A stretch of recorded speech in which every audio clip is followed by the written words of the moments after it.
안녕하세요 여러분. 지난 주일 잘 지내셨나요? 네이버 블로그, 조선와 같이 언론으로부터 받은 정보에 따르면 우리는 다음과 같이 요약합니다. 현재 초강력 태풍인 하기비스가 일본에 상륙했습니다. 현재 일본 태풍 하기비스 피해 상황은 역대 최대 수준의 강수량인 950mm가량의 물폭탄이 쏟아진 곳이 있고 일본 전역에 1,000만 명에 달하는 인구에 피난 권고가 떨어졌다고 합니다. 지바현 이치하라에서 돌풍으로 차량이 넘어져 주택이 파손되면서 1명이 사망했고 군마현 도미오카시에서는 산의 토사가 무너지면서 민가를 덮쳐 4명이 실종되기도 했습니다. 현재 일본 태풍 하기비스의 피해 상황이 속속들이 들어오는 가운데 가장 우려되는 것은 후쿠시마 원전에 대한 피해 우려입니다. 도쿄전력은 어제 오후 5시쯤 후쿠시마 원전 2호기 폐기물 처리동이 오염수 이송 배관에서 누설이 발생했음을 알리는 감지기의 경보가 울렸다고 발표했습니다. 현재 태풍의 중심에 들어와 있는 상황에 태풍 하기비스가 후쿠시마 원전에 줄 피해가 우려되는 상황입니다. 도쿄전력은 현장 상황을 확인하고 있다고 설명했지만 실제로 방사능 누설이 발생했는지 또 누설 경보기 작동이 이번 태풍과 관련이 있는지 여부에 대해서는 밝히지 않았습니다.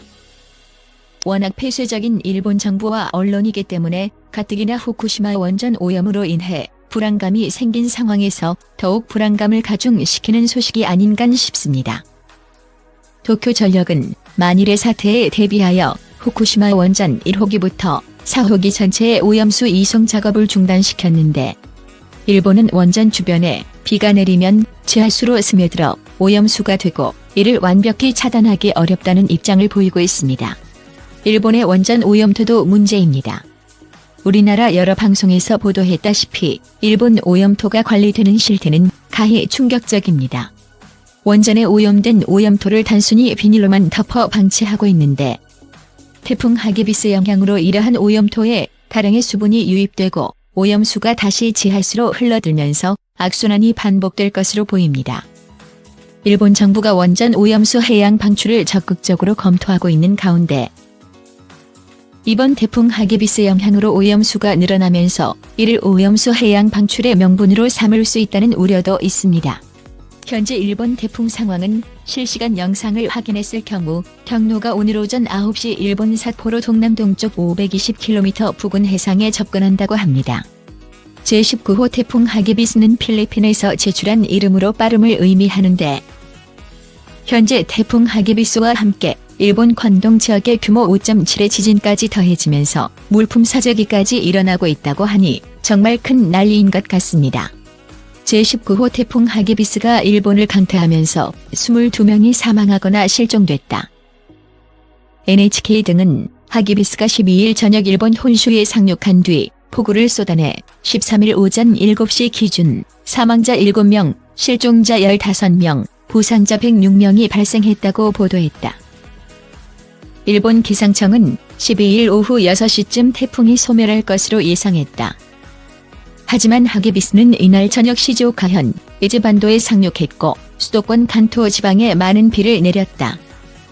현지 매체들은 각지에서 연간 강수량 30에서 40%에 달하는 비가 하루, 이틀 사이에 쏟아졌다고 설명했다.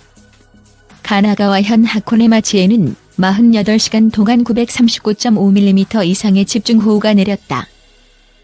같은 시간 강수량은 시즈오카현 이즈시 이츠야마 650mm, 사이타마현 지치부시 우라야마 687mm, 도쿄 히노하라무라 649mm에 달했다.